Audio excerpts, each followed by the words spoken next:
One, two, one, two, one, two, one, two. Good afternoon, everyone. Sorry I'm late. I hope this is on. It should be.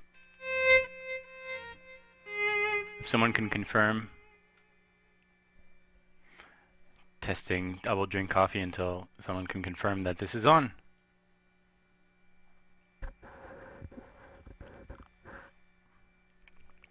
Great.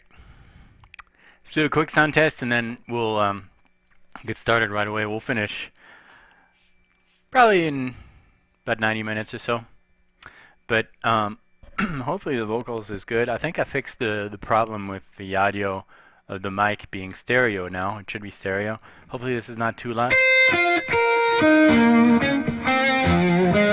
The guitar hopefully is not too loud, and the backing track, which is not this one.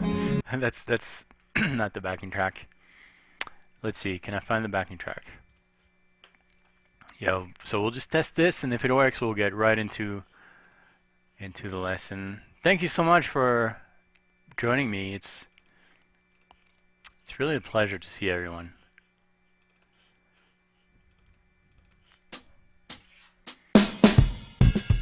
How's this?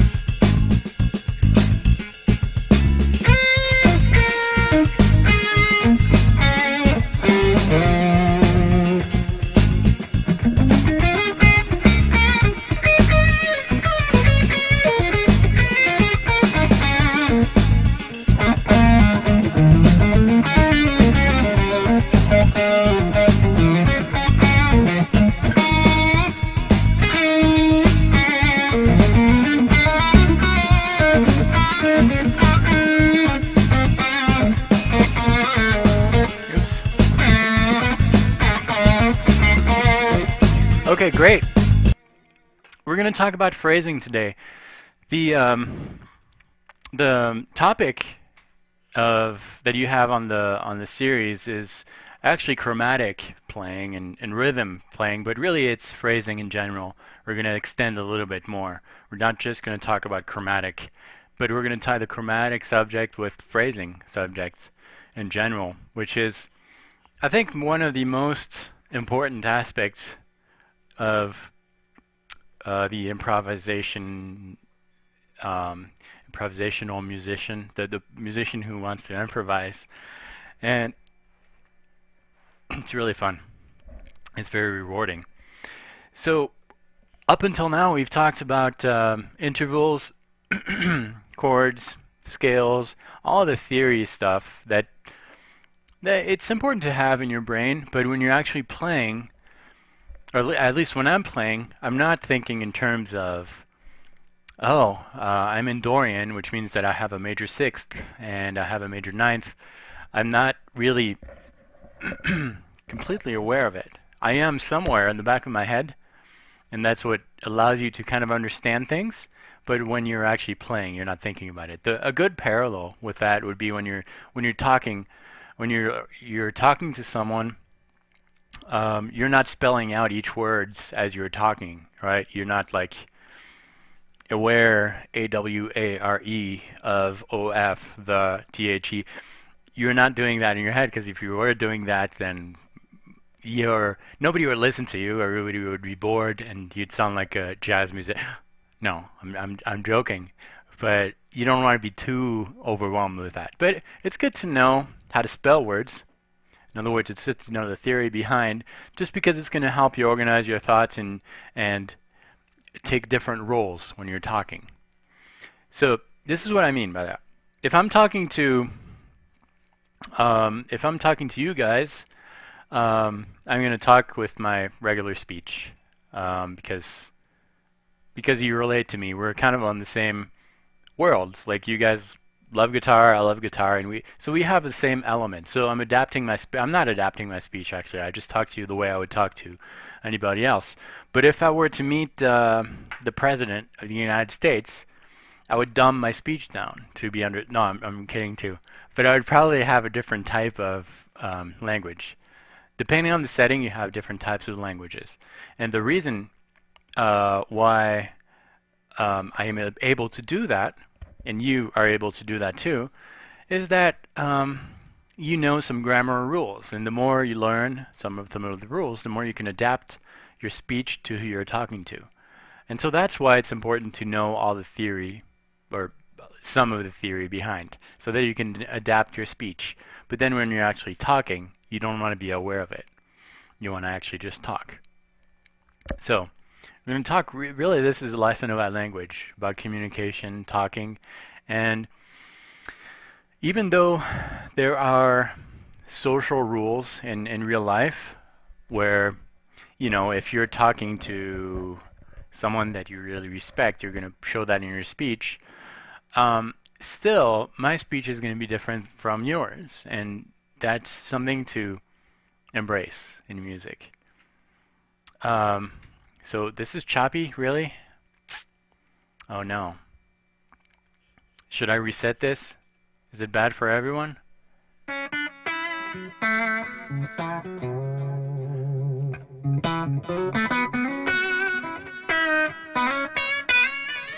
Okay.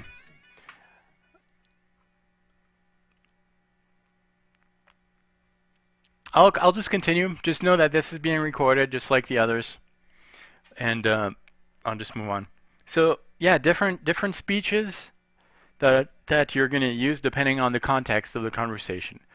In music, it's going to be like when you're playing over a jazz piece, you're going to phrase jazz. You're going to use the jazz vocabulary, the jazz type way of speaking. If you're playing in a thrash metal band, you're going to use the thrash um, vocabulary and way of speaking. And what I discovered is that it's not the notes that you're playing that make the style of language, but it's the rhythm more than the actual choice of notes. Choice of notes have their importance, but rhythm is a lot more than people think in music. It's a lot more. So we're going to spend a lot of time on rhythm when you're phrasing. Um, so let me just post this really quick, telling people that they should, well, you already did, reset their browser. Great. So we're going to spend a lot of time on rhythm phrasing because, again, when you want to adapt your phrasing or your language to a particular style, you've got to pay attention to the rhythm involved. If I wanted to generalize, in blues, you know, you would have the triplet feel, da da the shuffle, da da da da da da da da, in the back of your mind. If you're playing more funk, rock, you'd have more of a straight kind of taka taka taka taka taka, or even 16th triplet notes, which is 6 notes per beat. 1, 2, 3, 4, 5, 6, taka taka taka taka taka taka. You want to have that in the back of your mind, and that's going to be directed by the people you're talking to, or the backing track you're playing over. So rhythm is very, very important. We're going to go through different ideas for you to develop, but there's not one rule in music phrasing, because if there was just one, then every guitar player's would sound exactly the same, and that's the last thing I want. I don't want you to try to sound like someone else. You're allowed to get inspired by other people, and we all do that, but then ultimately you really want to develop who you are, because nobody is like you, and if you're not developing who you are musically, if you're not pursuing the things that you have inside and that you want to communicate musically with the others, then you're short-selling yourself and you're depriving the world from something beautiful and unique. I really believe that. I really do. The problem is that we don't feel competent enough. Like when I hear Tom Quayle or Joe Satriani or other players that I admire, I don't feel confident enough and competent enough. But I realized after talking to some of the players that I really respect that they thought that I had something unique. And it's nothing to brag about, but I think that we all do. We all have something super unique to share to the world. And that's one of the things that really attracted me to music. It's the fact that we're all unique. No matter how many musicians, we all have something special to offer because we're all made different. So keep that in mind. Whenever you're developing some of the ideas that we're going to talk about, if one of these ideas just don't register and you feel like I really don't want to go there. This is not me. Then that's okay to do that. It's okay to eliminate the things that are not interesting to you. It doesn't mean that you think that they're lame. It's just not you. And just move to the next thing. But as we go through some of the ideas, try to ask yourself the question, is there something in this exercise or this lick or riff that I'm learning that is appealing to me? Most of the time there is going to be something that is appealing. And try to find what it is. Maybe it's a rhythm idea. Maybe it's a couple notes that each time you hear that particular note over this chord, it makes you feel special. Just try to ask yourself the question, what is it that I like about this? Once you have that, focus your attention on that particular element and take that lick that you're working on and really concentrate on that element that you like and develop your own licks using that element that you do like. Okay, so we're going to talk about phrasing, and the number one thing, as I said earlier, is rhythm. Rhythm is extremely important. Let me tune up really quick. I'm not sure I'm in tune. So the first thing that you're going to do when you're taking your guitar and you want to phrase, improvise, or when solo time comes, you're going to gather information. That's the first thing. You're going to gather some information, and the number one thing I want you to focus on is who you're talking to. What kind of setting are you talking to? And we're going to pay attention to the rhythm. So here's the backing track that I started playing earlier. This is your landscape on which you're going to talk. You're joining a conversation that has been started or that's being established by the backing track. And that's another thing to keep in mind. As a lead player, you don't have any influence on the conversation. You're just joining a conversation that's already been set by the backing track. So let's listen to this backing track and gather some information. Yep, wrong backing track, sorry. This is the one I want.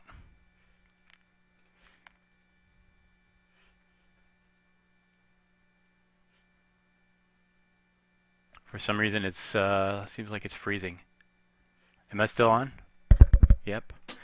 Yeah. So we're listening to this, and you're trying to understand what type of conversation is going on there.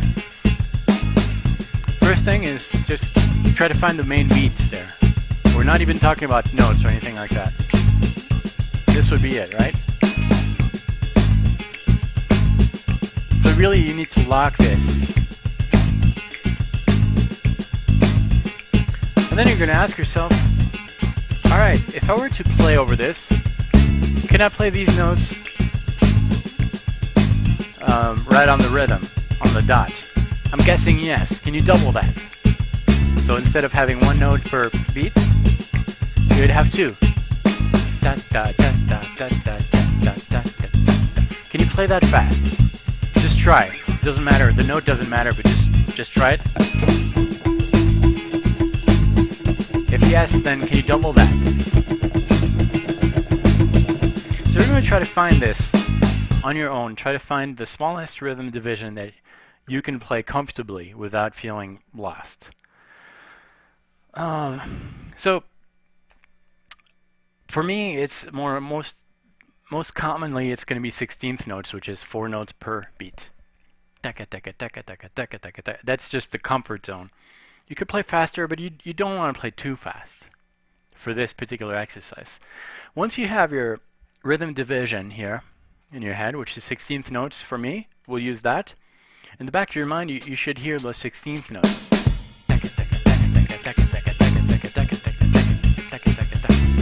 And then you want to try to phrase rhythmically. No notes. You don't even need to know what the backing track is built on. You're just using the and you're building small sentences, small rhythm motifs. And the only rule is that if you were to play a note, it needs to fall on one of the So maybe it's something like this. taka taka da. If I slow this down, taka taka da, taka taka da, taka taka da, or taka da, taka da, taka. As long as one of the notes fall on one of these subdivisions, that's the exercise, just like rappers do. You guys still here? Am I still on?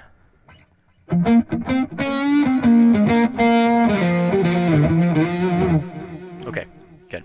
So put yourself in a rapper's mind.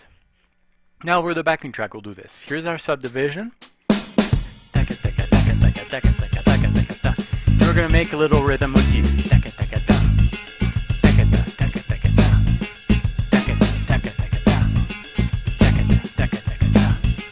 Or da da da da da da da. Doesn't matter. There's a lot of different ways to doing this, but try to find yours. So I'll leave the backing track on. I'm gonna talk to Paul a little bit here, and try to find your own rhythm motifs.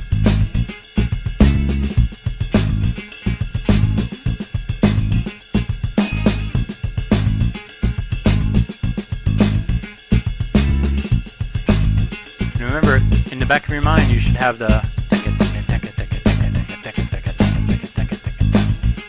and make a little rhythm motif.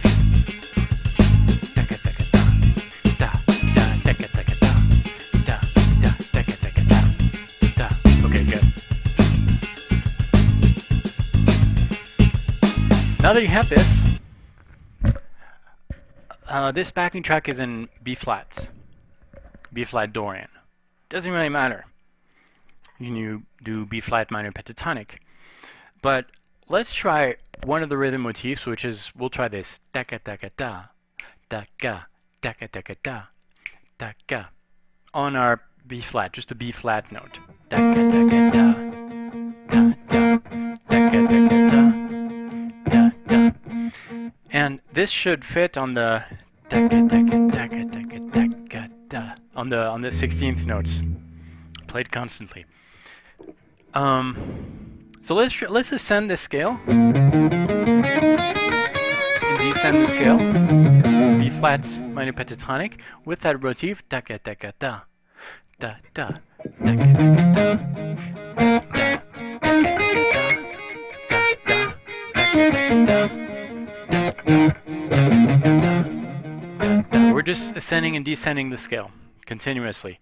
Let's give that a try over the backing track.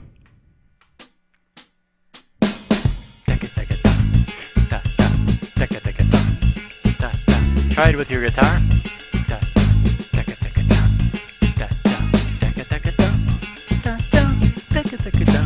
Or the minor pentatonic. We're going to try it together. 1, 2, 3, 4.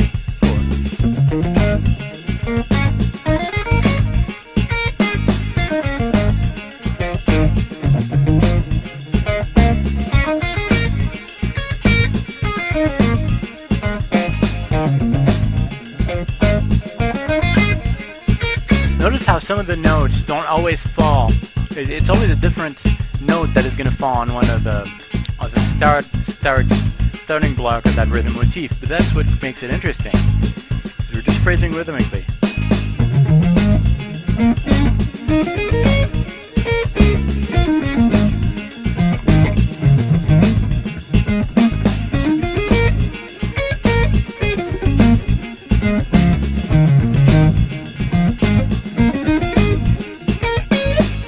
Okay. All right. So it's all about rhythm. We're now going to try a different rhythm motif, and then I want to show you how, why, or I'm going to prove to you that rhythm is more important than the notes. So this time, again, we're going to use 16th notes as our guideline, as our track. It's just like a railroad. And we're going to try this rhythm motif this time. If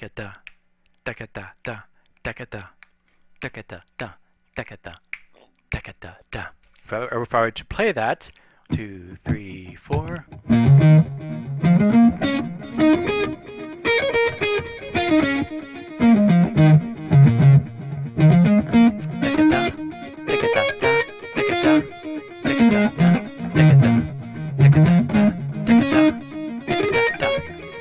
let's do that on the backing track. If you have your guitar, let's try it together. After 4, 1, 2, 3, 4. Da-ga-da, da-ga-da, da, da-ga-da, da-ga-da, da-ga-da, da-ga-da, da-ga-da, da-ga-da, da-ga-da.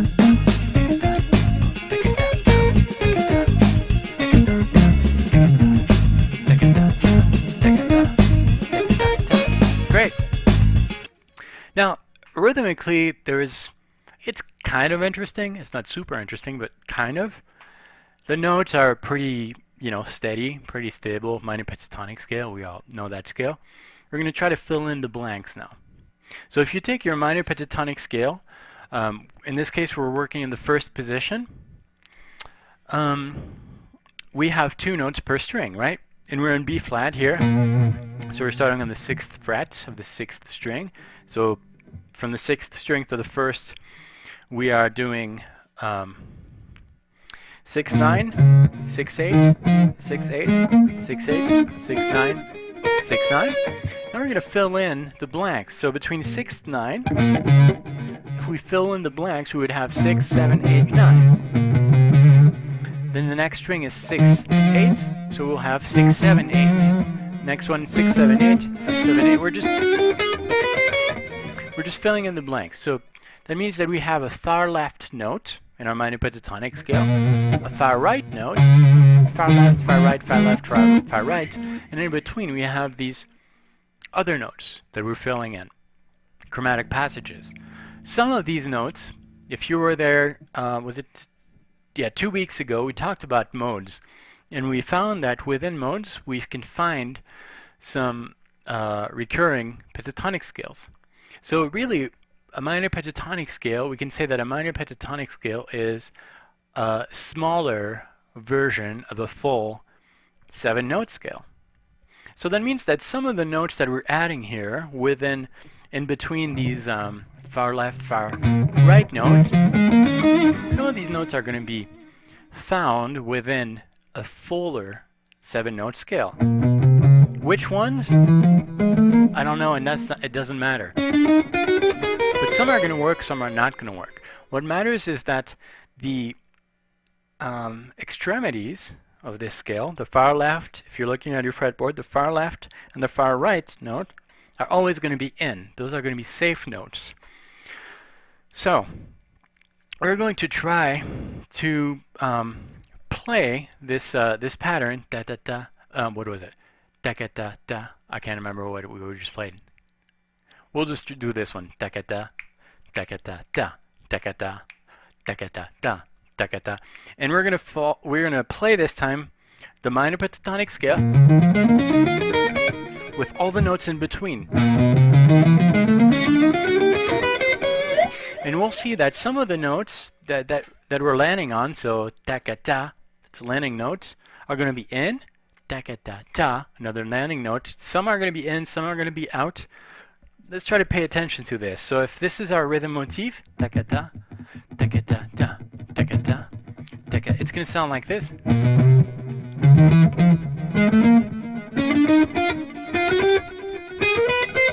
And we're going to see what that sounds like over the backing track.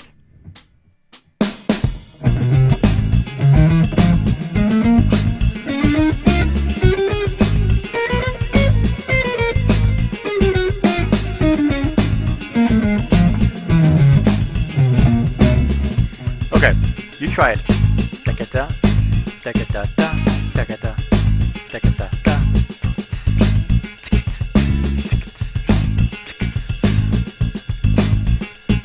So try it for a few seconds, then I'll talk to you. That's not bad. Good. You try too. You're not trying that.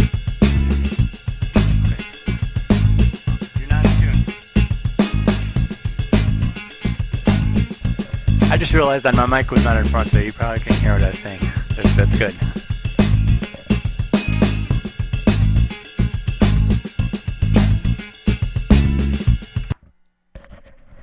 Okay, did anyone experiment or experience a freak out when you were playing this? Here's what I mean by a freak out. You're playing, you're in the zone,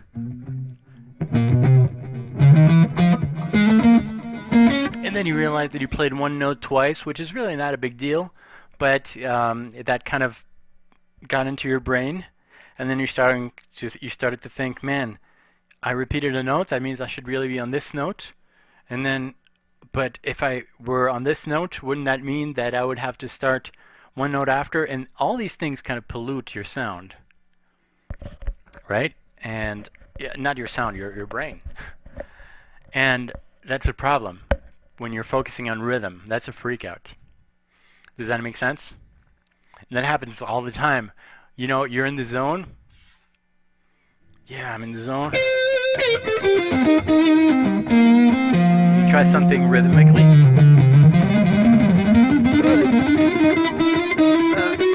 And it doesn't work. You freak out. The problem is that our brain is so involved with what our fingers are playing that anytime there is a disconnection there, the disconnection breaks everything. And that's what I mean by the freak out. It happens. So we're going to talk about that a little bit. I've got a simple exercise that's going to help you fix that a little bit. First thing, don't overplay. Don't play something when you're improvising that you know is going to create a freak out. Don't do that. Little by little, you'll be able to play faster, longer ideas, more complex ideas. But here's the exercise, and it's very simple. But let me explain to you why it works, in my opinion. The freakouts happen when our brain is getting involved somewhere it shouldn't. So when you're playing, there's some times where the brain should be involved in those melodic passages where you're anticipating the sound of the notes. Not not that, but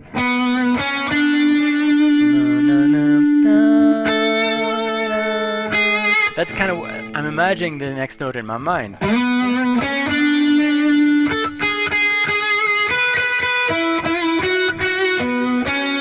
And normally it's slower because your brain needs to anticipate the note. That's good when your brain is involved there. But when you're playing automatic playing, which I'm not good at, if your brain were to be involved in that, major freak out, it wouldn't work because this is supposed to be automatic playing. It's from the fingers. You need to have good balance between both.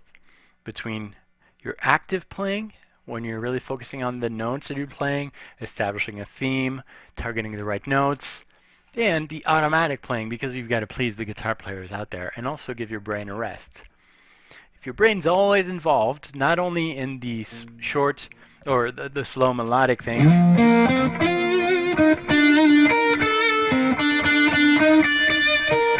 when you're making up the melody on the spot, if it's involved there, but it's also involved in the things where it shouldn't be involved, like all the guitaristic, all those kind of things, your brain is never going to rest. It's going to be tired at the end, and you're going to hate improvising. You're going to stress out, and it's not going to be good. You need good balance.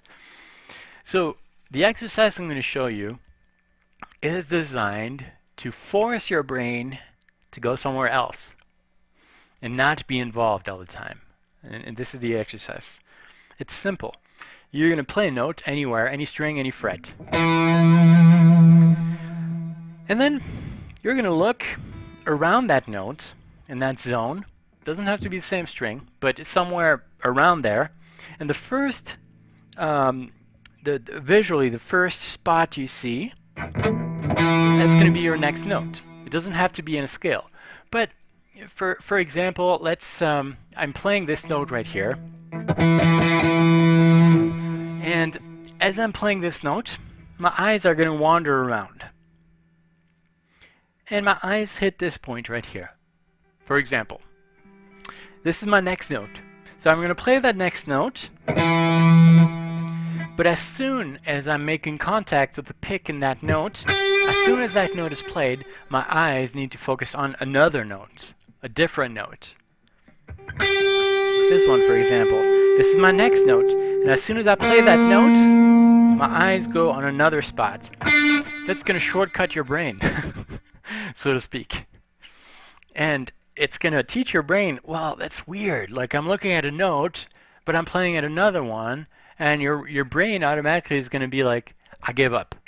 I'm going to give up and I'm going to take a break. It kind of forces you to dissociate your brain from what you're playing all the time, and that's going to allow you to just play rhythmically instead of thinking of the notes all the time, which is good for melodic passage.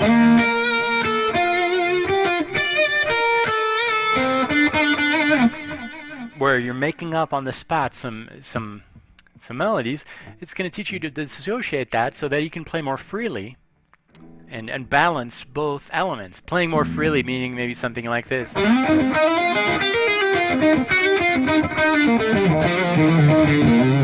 And my mind's not involved there. So that's what we're going to do.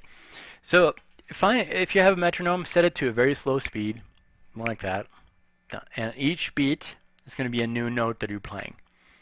The goal is, as you're playing a note, as the note is being heard, your eyes are looking at a different string, different fret, not the note you're playing, somewhere else.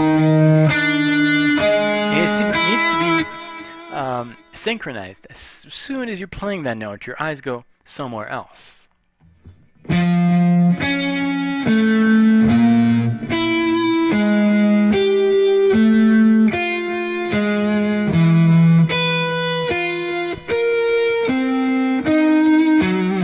If you can do that for a minute or two, always hitting the beat like that, speed up a little bit.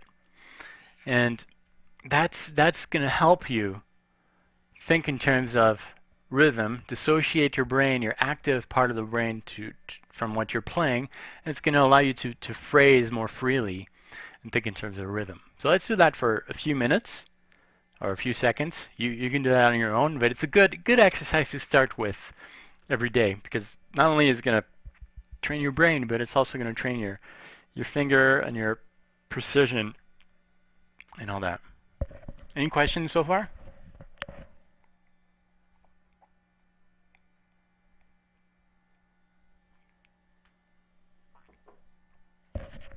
Okay. All right. So both of these exercises, the brain thing, where you're not thinking in terms of the note you're playing, but you're looking at the next one, and the rhythm phrasing, taka taka ta ta ta, taka taka taka ta ta ta. Those go hand in hand when you're playing outside, because when you play outside, your brain can't really concentrate on that on the notes because it's confused.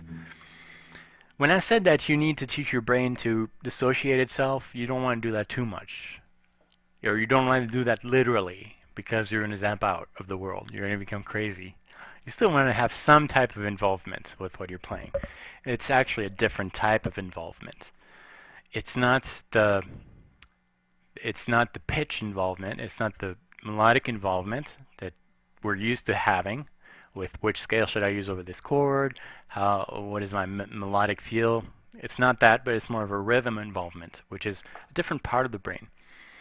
I think I'm pretending to pretending to know what I'm talking about as far as the brain goes. I have no clue, but it seems that way. So the part of the brain that should be involved when you're phrasing outside is the rhythm part. Taka, taka, taka, taka. That's what you need to focus on. By the way, this lesson comes with a free 30 lick pack, which are in that style, the fusiony chromatic playing type. So how do you develop that kind of playing?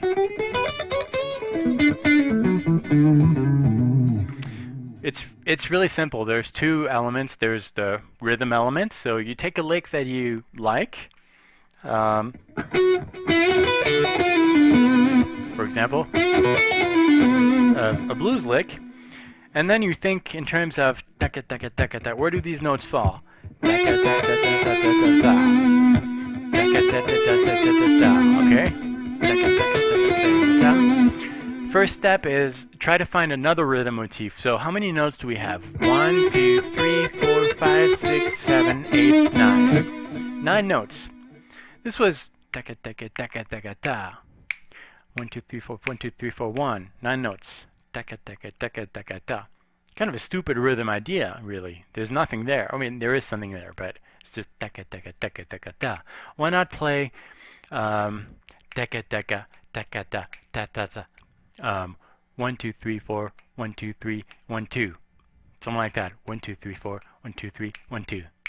Instead of 1, 2, 3, 4, 1, 2, 3, 4, 1, which is 9 notes. 1, 2, 3, 4, 1, 2, 3, 2. I got lost. I got confused. See, when I say that part of the brain shouldn't leave, it left.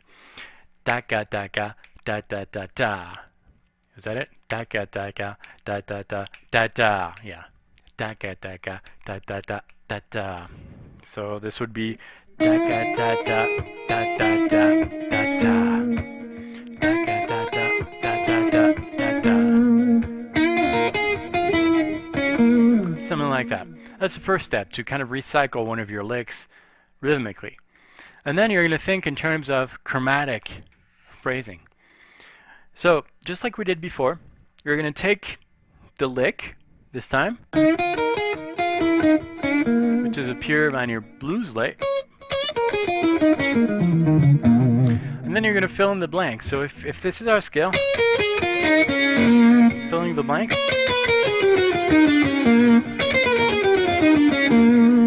so if this is our lick, if we just played the notes,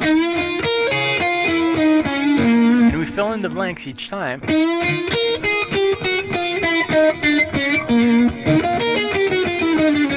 instead of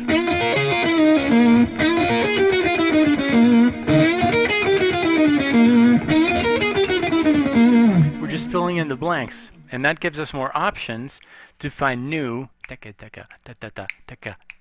more rhythm elements. So over a backing track, then I'll stop a little bit to talk about other things, but wrong backing track again, sorry. That's not what I want. I want something more steady like we had earlier.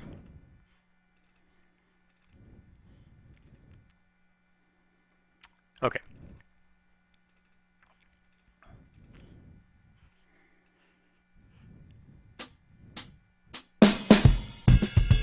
Here's the original backing track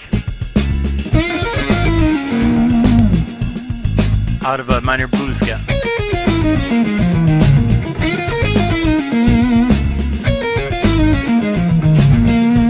Okay, now if we fill in the blanks, we have these options. Instead of just having, we can do. Now if we base this on our lick,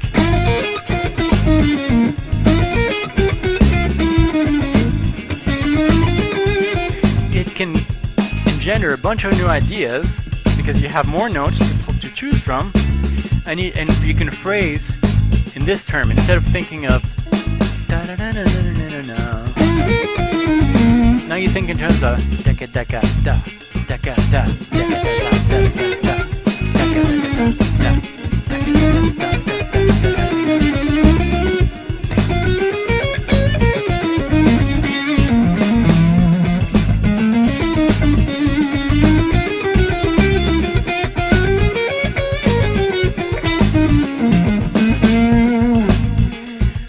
Out of the same lick, we found all these new ideas just thinking in terms of rhythm phrasing. Okay. How many people are having trouble here? Is it the majority?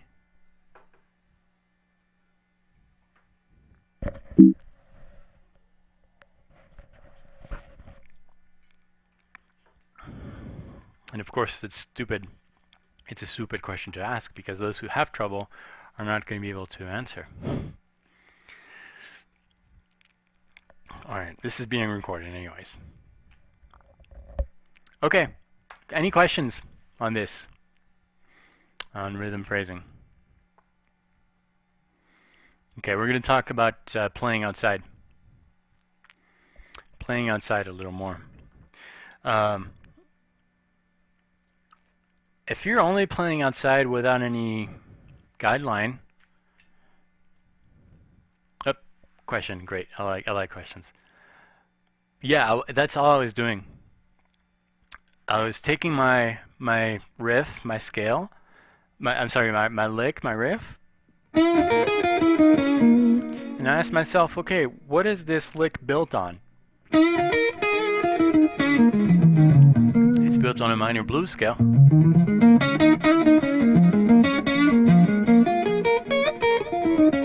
And any scale on the guitar, depending on the position you're using, is going to have a far left note and a far right note.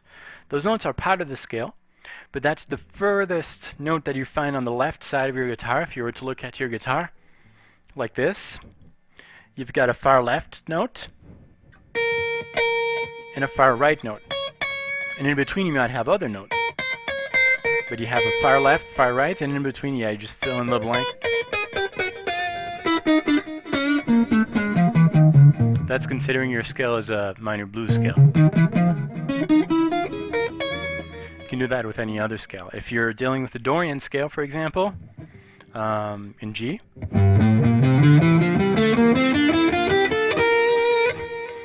you can fill in the blanks. Oops.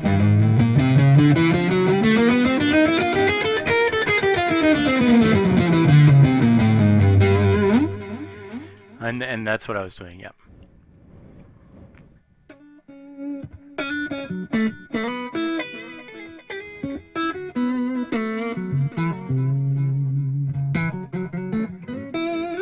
Sorry, yeah, I was covering the fretboard. I didn't mean to. All right, playing outside. If you were to just play outside without any, oh man, I keep hitting the wrong track.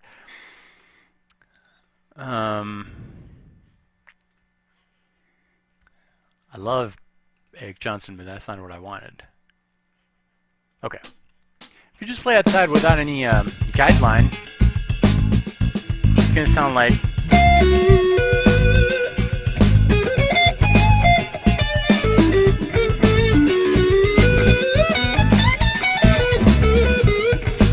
It's not going to sound good.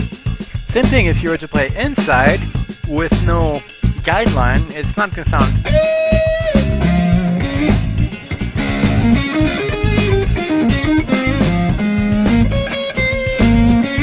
It's not going to sound good. You need some kind of guideline. The guideline is rhythm all the time. If you have a strong rhythm guideline,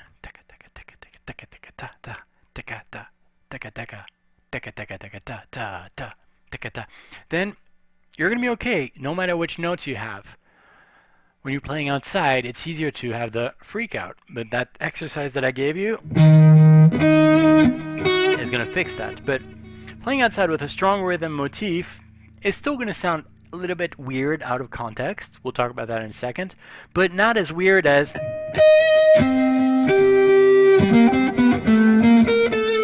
this. First, let me play outside with no guideline at all. Wrong track. No guideline at all, playing outside.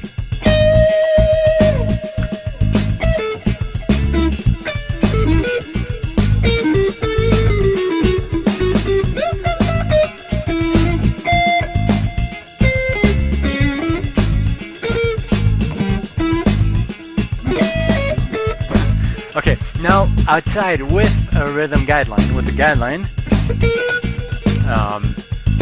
so you have the tekka tekka.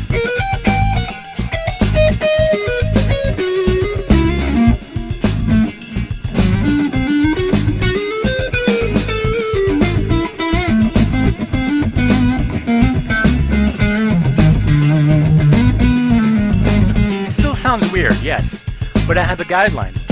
With no guideline,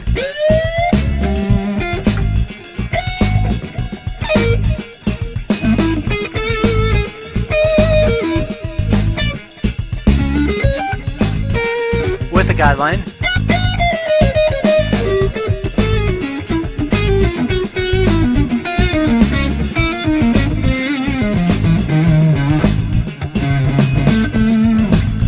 sounds weird because it's out of context, but having a guideline is still going to help playing outside. The guideline is always rhythm. If you're consistent rhythmically, if you have the taka taka taka taka,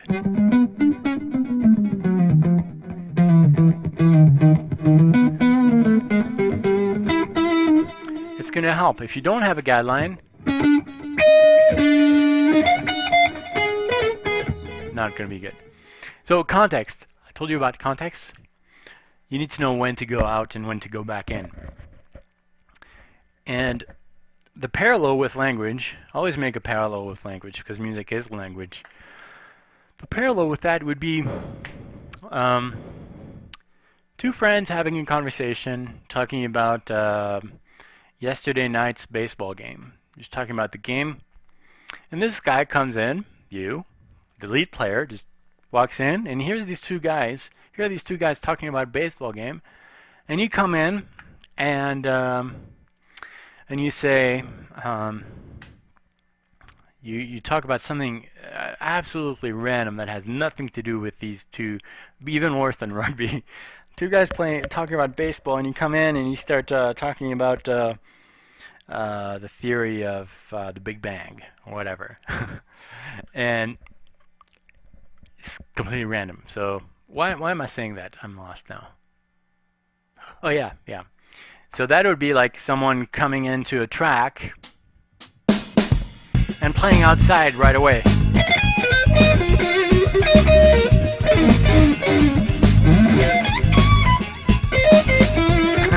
It's not going to work. No, if you want to bring the conversation to the Big Bang Theory or whatever, first hey guys, talking about baseball, yeah, I love baseball. It's amazing how the bat can hit the ball. And speaking about balls, oops, wrong topic. But yeah, speaking about balls, the world is like a big ball, right? You know how I got there? All the Big Bang and lame transition, but at least there's some kind of transition. And same with music. If you want to bring someone, the listener, here,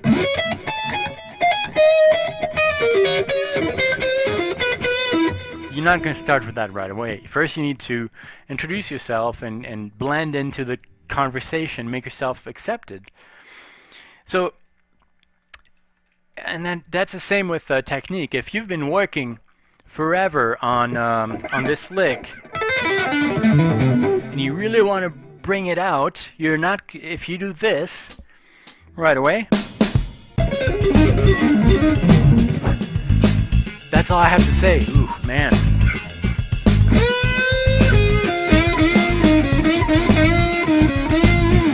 It's not going to work. You want to keep that that thing that you want to say for later. So introduce yourself. How do you introduce yourself? The first thing to do when you're meeting someone is to introduce yourself. And in music, you don't want to be bold. Well, you want to, but you don't want to start bold. Starting bold would be like, hi, my name is David. I'm 32 years old, and right away, that's kind of being bold. But first, you let the other one speak in music. That's the rule. You let the other one speak first.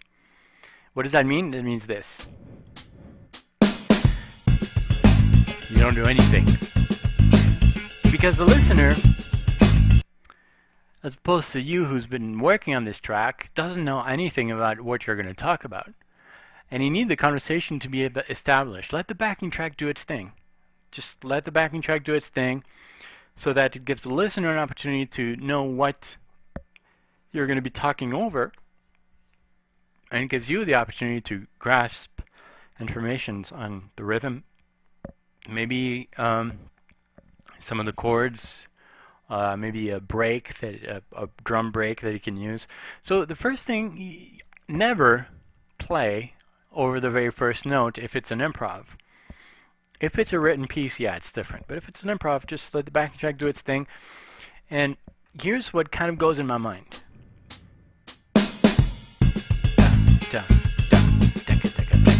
I'm taking these information. I'm starting to make a few motifs. that I'm going to use throughout the track, and then maybe I start imagining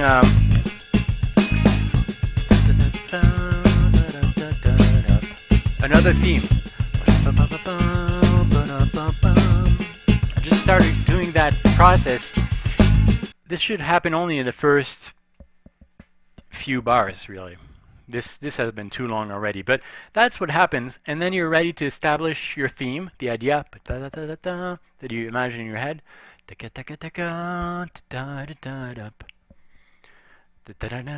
have this in the back of your mind, and you have a few motifs. All of this happens because you gave the backing track an opportunity to tell you that. If you're not listening, if you're playing right away, you're not going to have these ideas, and all your leads are going to sound like this. You're going to hear that in one of your leads, because we all do that.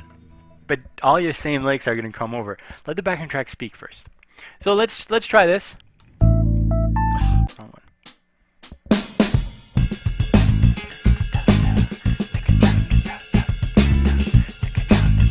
I've got somewhat of a theme. Here it is.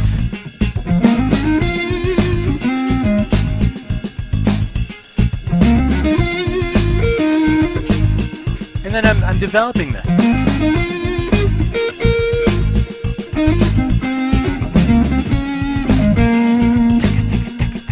You're gonna go more free?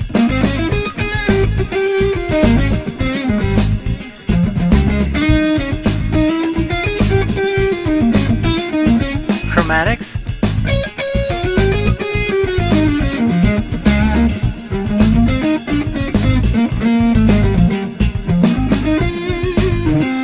And then go back to your theme. So this theme, no matter how good or bad it is, it's a theme. Or a little melodic idea. The reason why we're repeating that is to create the illusion that the listener is really into what you're saying, because the listener hears this theme first. No matter how good or bad it is, he hears it. And then you go into something a little different, more freely. And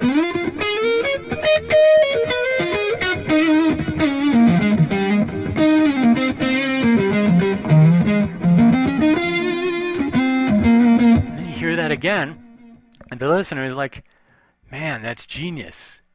That's exactly what I would have heard there." And he's playing that. I'm into this. The reason he thought that he was going to hear that here is because you gave him the info at first. You played that theme first, and then in the back of his mind, it stays there, you know? And a trick to really hook the listener is just to repeat. Repeat that. So let's try another theme. See if you can recognize that theme. I'll try to play a lame one. It's not going to be hard. Remember the rule. Don't play for the first few seconds. Here's my theme.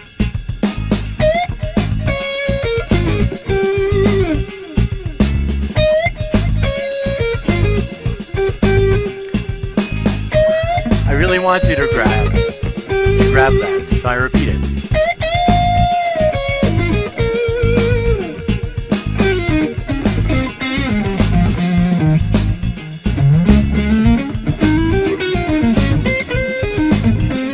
More free.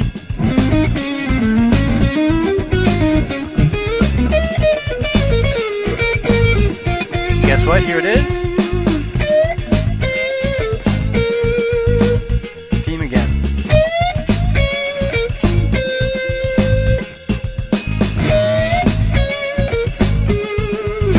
So, yeah, establish the theme and go back to it later. Not only is it going to help the audience be grabbed, the attention of the audience grabbed, but it's also going to give your brain, it's all about the brain, your mind, I should say mind, an opportunity to rest, because if you know already where you're going, suddenly it's not as stressful as if you were to be in the zone,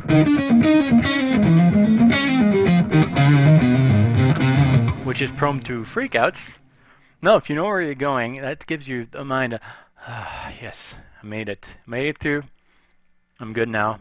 Now I just have a few more minutes to find new ideas. But if you get used to the taka taka da da da da taka da to think in that terms, you'll see that you'll start to have a new idea and a new one and a new one. It's going to be continuously new ideas that just keep popping in your head just because of the rhythm motif that he started with, and the rhythm guideline that's in the back of your mind.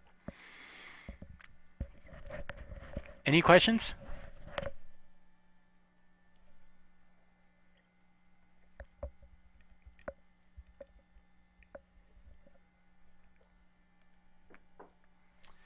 Okay, let's talk. Okay, let's talk about those themes where this time it's not the rhythm side of your brain that is actively working, but it's the melodic side. Yeah, the well, it's not that it's really fueling the note selection, but it's that it's um, the note selection doesn't matter. It's the rhythm is guiding everything. As long as you hit a note right on the spot in rhythm, then the actual note selection really don't matter.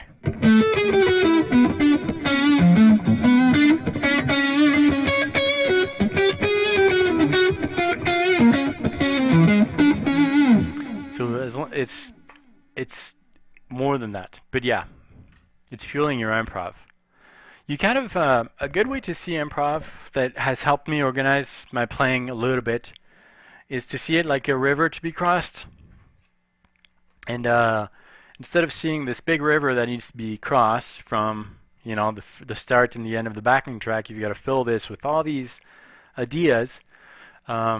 Just throw a few rocks in there, and these rocks are resting points. And most of the time, these rocks are going to be your small theme, and that's a resting block. And in between, you kind of swim. You try not to drown, and then back to a rock, and you can rest on the theme.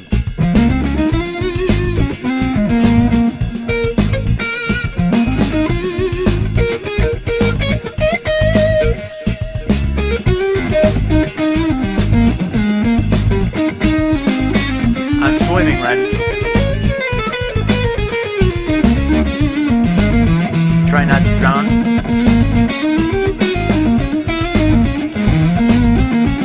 Ah, here's a rock. I can breathe.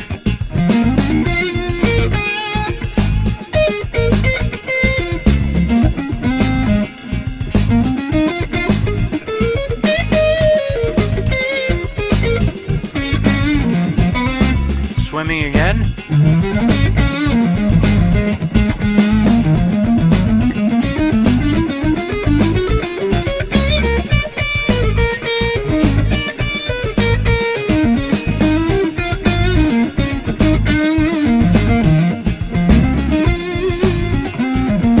That is another rock there.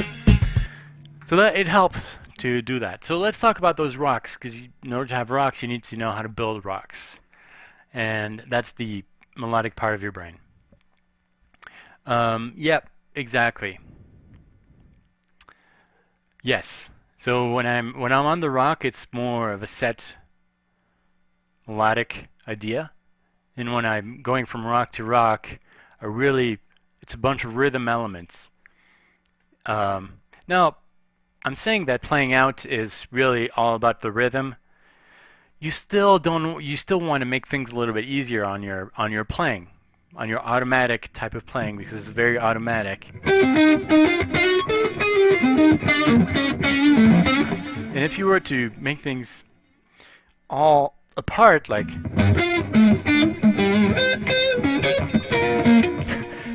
the listener is going to have a very, very hard time following what you're doing. So to play out, the best thing is to start slow with a short musical idea. So let's work an A minor pentatonic, everybody's favorite scale. except Kirk Hammett. He likes E minor pentatonic. So we've got that minor pentatonic scale, and let's pick a short idea within that minor pentatonic scale. We're going to go up that scale in fours. So 1, 2, 3, 4, and then 1, 2, 3, 4, 1, 2, 3, 4. And if this is our rhythm motif, something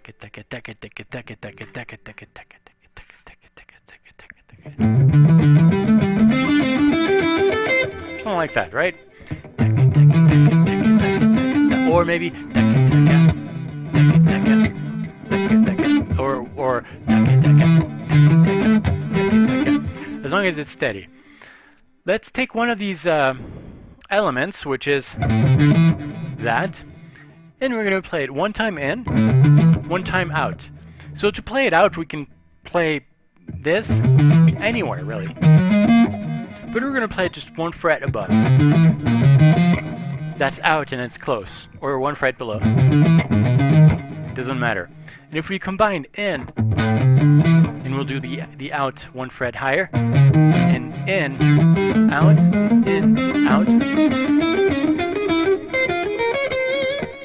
then we have a good illustration of what it is to play out in context, because you're starting with an idea that's in, you're still keeping that element of that idea, but you're playing it out.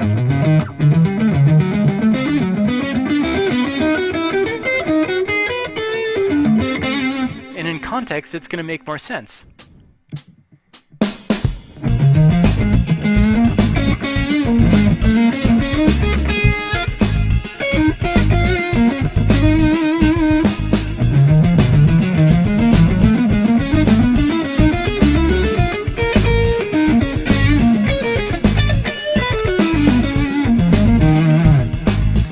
So that's an easy way to play outside. You're just phrasing inside, pentatonic. It doesn't need to be complex. And if you have an idea that you like, just repeat that same idea outside, back in. You're playing the same thing. One fret higher, you're out, or one fret lower, and you're out. You don't have to do it one fret higher or lower, but it's just closer. And it's easier to get back in, because if you're going one fret lower, if you want to go back in, from any note you're at, just slide one fret higher, and you will land in. Here's a little demo of that.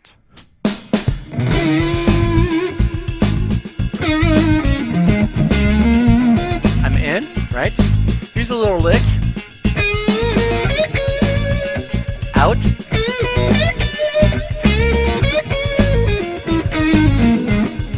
So every once in a while I'll linger on one of these little ideas and play it one fret lower or one fret higher. Simple way to move in and out.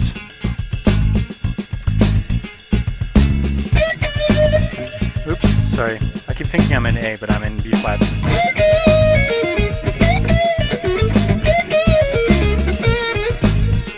So in, out, in. Now if I didn't have the rhythm element, and I start to freak out, it doesn't work. You always need to have the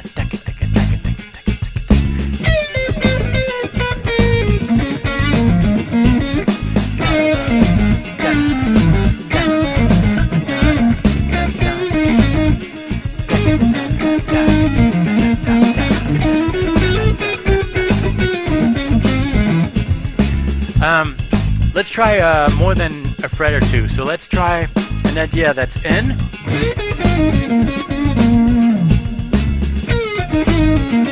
For example, this. Now let's try something like 1, 2, 3, 4, 5, 6 frets above. So here's my original lick. It's kind of far.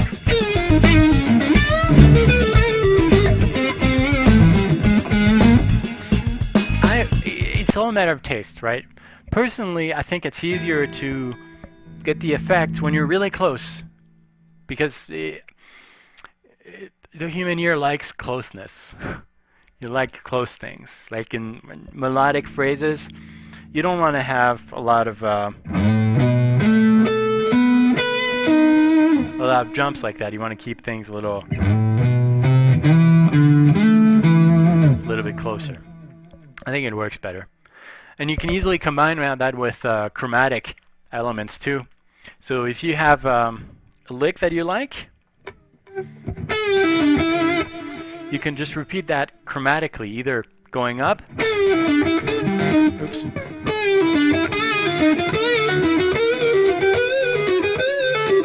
or going down,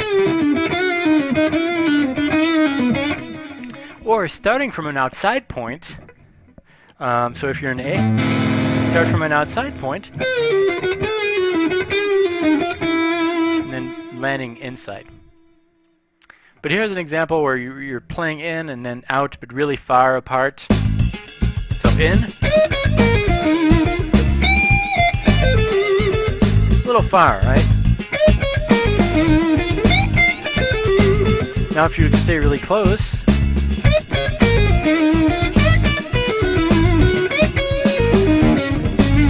you can go back in really easily. Chromatic elements are great too.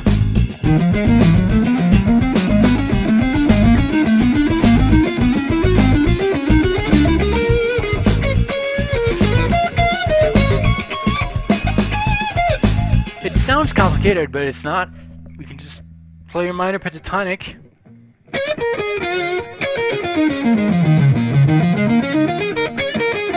First 4 notes descending. Same exact fingering, but 1 fret high. Until you reach the same, an octave higher.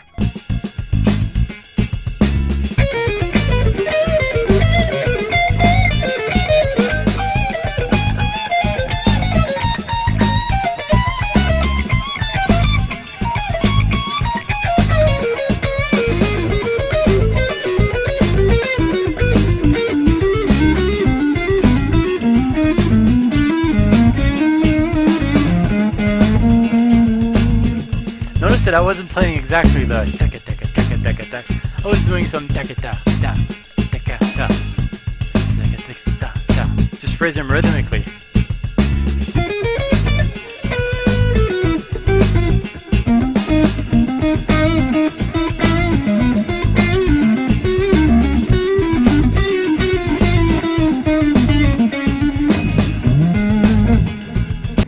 And so forth.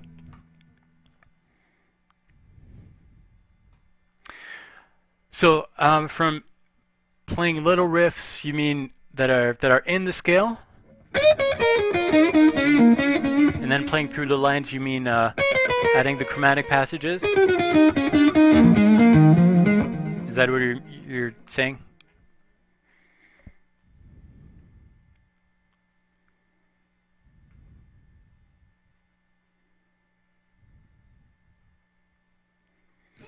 I'm trying to figure out what those 3 little dots are too. What word did you use there?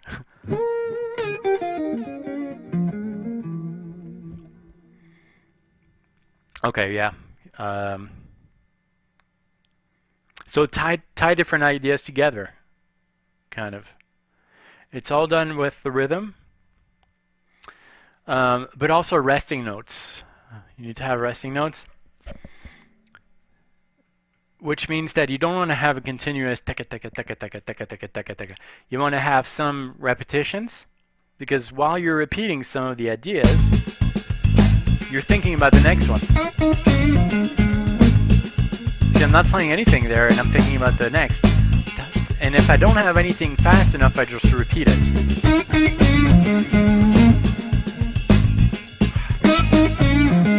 Oops.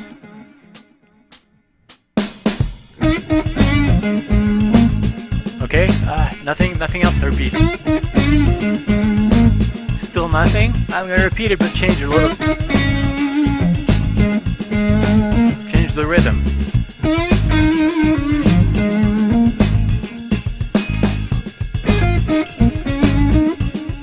See, there's a lot of red.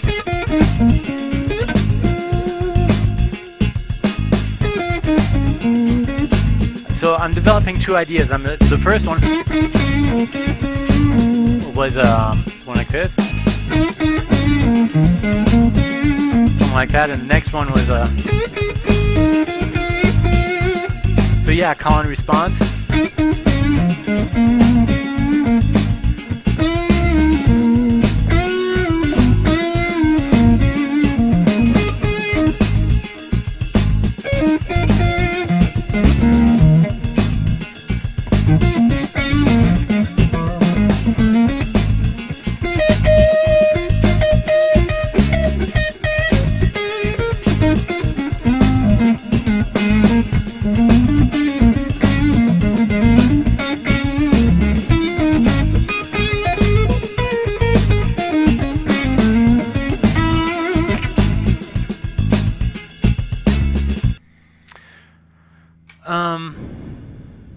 I don't know if that really helps, but really starting with small, very short elements and leaving enough space for it to breathe, and then trying to figure out something that would answer that.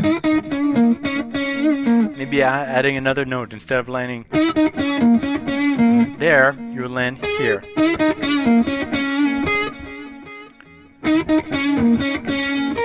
You try a different note each time.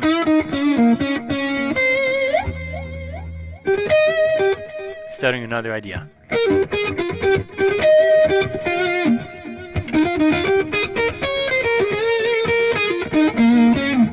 But you would start slower than that.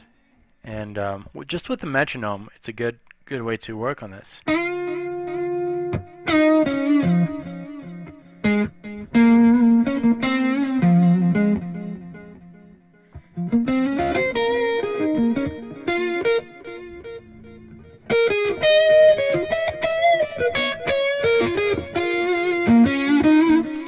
The free pack that is in today's lesson on the site, there's a coupon for the 30 lick pack, will help you find some of these ideas. I think it should. It comes with some backing tracks, including the one I was just playing on.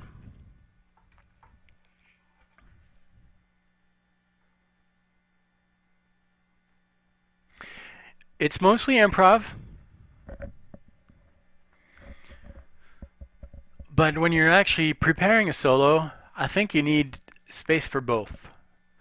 It depends, really, how the backing track is. But when it's actually written, you want to spend a little bit more time on the stones that are found across your river to be crossed. So you really want to have a strong beginning and a strong end, and one or two blocks in the middle that are going to help you relax a little bit, and then go one from the other. And it's good to have, if your backing track has many chords and one chord is complex, and you know that, man, there's going to be a key change in there, then that's a perfect rock within the river. So you're going to just work on that and see, okay, what is a good transition, and you just write it. That's a good question. It depends. It depends what the track is for. But like on the YouTube stuff, usually I try to have like two rocks. So a beginning rock that I will go back to, and I'll place that same block at the beginning and in the middle maybe, and in the end. So really maybe one block.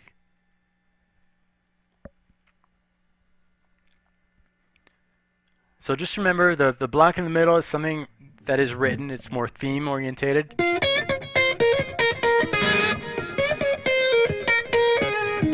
And in the middle, it's more the rhythm aspect. That kind of thing.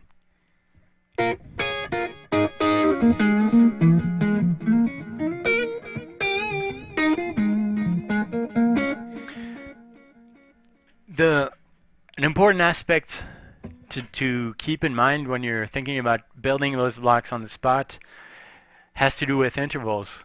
as you're working on your intervals, which is in the first session, and on your scales, when you're working on them, not using them in your improv, but when you're actually working on studying them, studying the fingering, work over a backing track so that you can really hear the relationship between the notes you're playing on your scale and the chord, and always anticipate the sound of the next note. So if you're working on a B flat Dorian, like this backing track,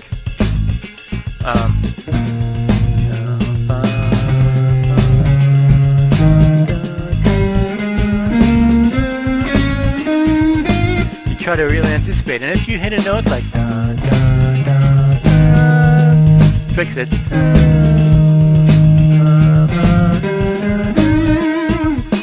That kind of thing.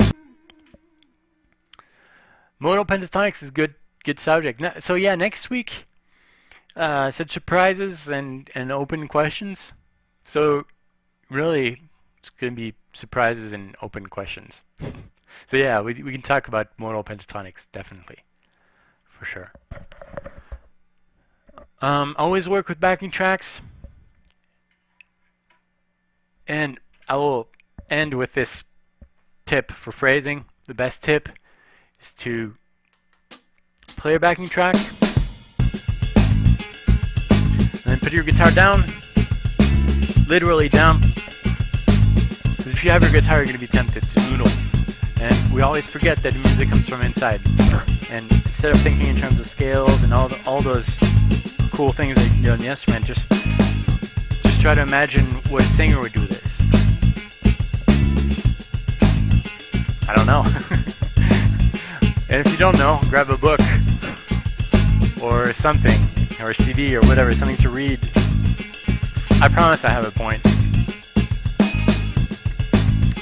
Alright. And just read. Our families for their constant love and encouragement. Those are the thanks of the CD. Our families for their constant love and encouragement. That's your lyrics.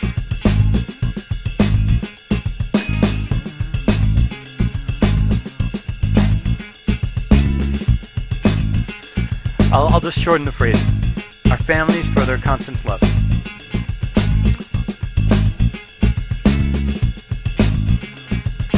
Okay, here it is.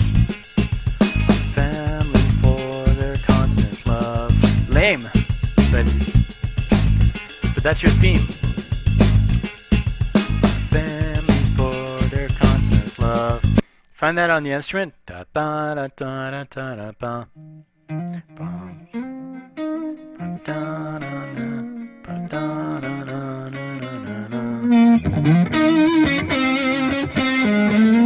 And that's your block.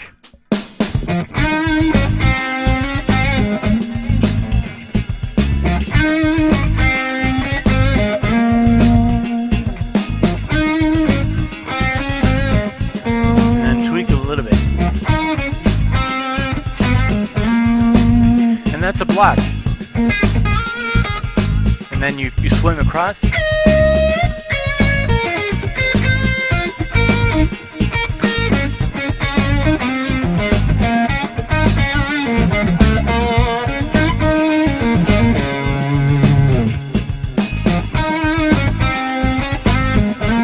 And that's another block.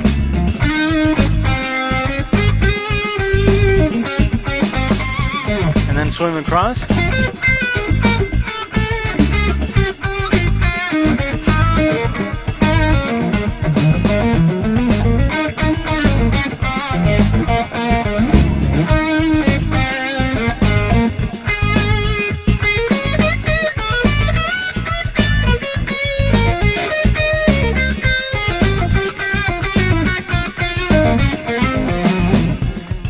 So, if you're not inspired, put your guitar down, try to sing, approach it like a singer would.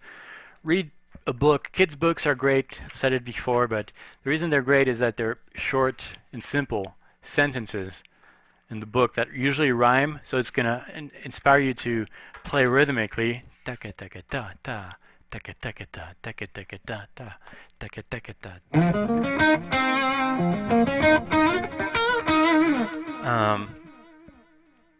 Like Nurse nurse tales. Is that how it's called? Like little songs that he sings to kids are great too. Old MacDonald had a farm. Old MacDonald had a farm. Do do do do do. Sing that over that. It's gonna sound like this. Old MacDonald had a farm. E-I-E-I. So notes don't work, but just keep the rhymes, and then play Old MacDonald. Old MacDonald had a farm. E-I-E-I-O. Old MacDonald had a farm.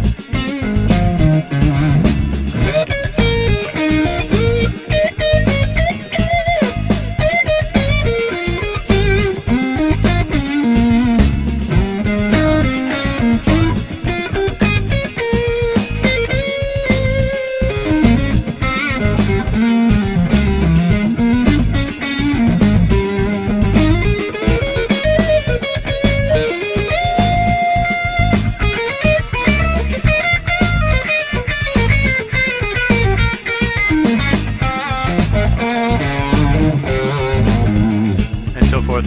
So, little ideas. Basically, got to simplify your thinking to sound more complicated, more complex, and that's always how it works, or it seems that it works a lot like that. Simplify your train of thoughts, and then just play it. Anyways, I hope you enjoyed this session. I enjoyed spending time with everyone. Thank you. Um, Tomorrow is Monday, and I don't know where I'm going with this. Nothing's going on tomorrow. Um, I'm sorry for the delay that it took me to upload the last week's session, but it's on YouTube now, so hopefully you all got the link for that. Um, I'll I'll upload this session hopefully by Wednesday. I don't know if I'll have time to edit it. I hope it's okay if I don't. But anyways, thank you very much. I'll see you next week for the last session, and it's gonna be fun. I'm looking forward to it. In the meantime, practice well, and just remember that to develop what's inside of you already, because you're all great players and great musicians. You're unique, and that's what's important. So I will see you next week. Take care, everyone. Thanks again, and I will see you next time.